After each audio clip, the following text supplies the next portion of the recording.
Good morning, kindergartners. It's Miss Ferro. I hope you had a wonderful weekend. So we're going to read another story today, and the story we're going to read today is called Little Elephant's Trunk.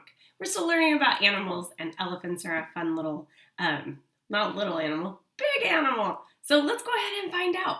As I'm reading the story, be thinking about one thing that happens at the beginning, one thing that happens in the middle, and one thing that happens at the end of the story. So let's get started.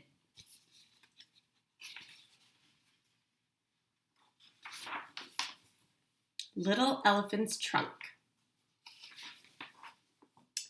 All over the land, there was great excitement.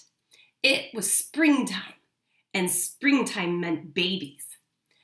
Babies everywhere.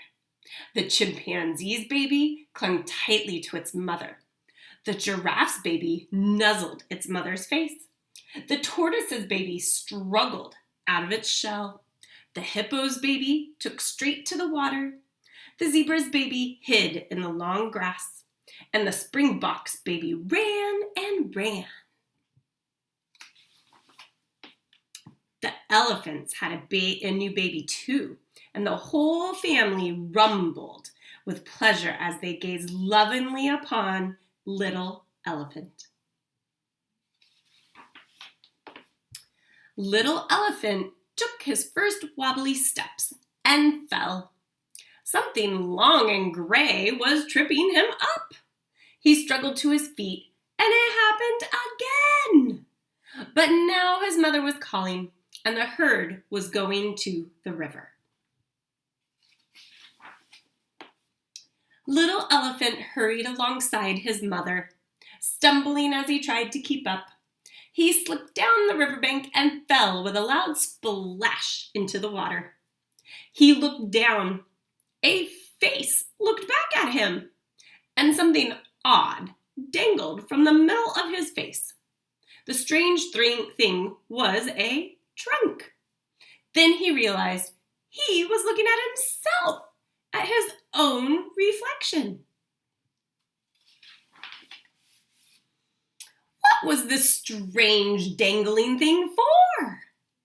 Little Elephant didn't know, but he did know that he was thirsty. The zebra was drinking the water, but Little Elephant couldn't do that. His trunk got in the way. He looked at the big elephants, and they dipped their trunks into the water, put them into their mouths, and they drank. Little Elephant dipped his trunk into the water, put it into his mouth, and sucked carefully. Oh, the cool water tasted so good. Now the sun was burning down. The tortoise was shaded by his shell, but Little Elephant didn't have a shell. He looked at the big elephants. They were using their trunks to spray water over their backs. This looked like fun. Little Elephant trumpeted with delight as he joined the elephant shower. But now the herd was moving to their feeding ground on the far side of the river. Little Elephant followed his mother, but the water was very deep and it kept getting into his trunk. In panic, he scrambled back to the bank.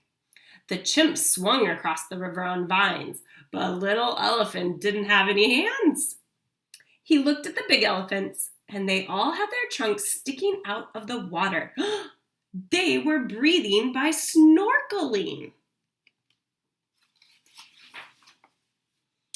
Little Elephant happily crashed into the water, thrust his trunk toward the sky, and paddled happily to the other side. When he came out of the river, he sank into thick, deep mud. The mud felt so good in the hot sun, and he longed to cover his body with it. The hippos with their short legs wallowed in the mud, but Little Elephant's legs were too long. He looked at the big elephants, and they picked up large dollops of mud with their trunks and threw them over their backs.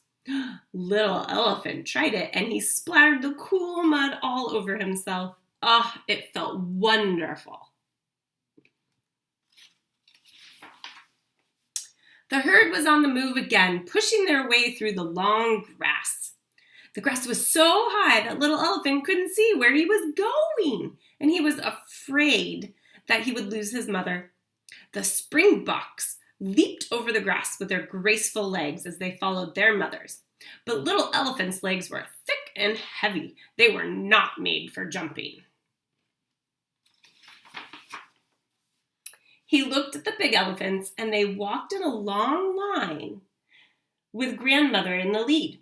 And using its trunk, each elephant held the tail of the one in front. Quickly, little elephant lifted his trunk and grasped his mother's tail.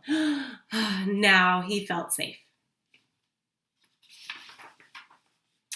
At last, the elephants reached the feeding ground. Little elephant spotted some juicy-looking leaves, but they were just out of reach. The giraffes with their long necks nibbled delicately at the leaves, but little elephant's neck was very short. He looked at the big elephant. They curled their trunks around the leaves, tore them off, and put them into their mouths. After a little practice, he could reach the lowest leaves with ease, and they were delicious.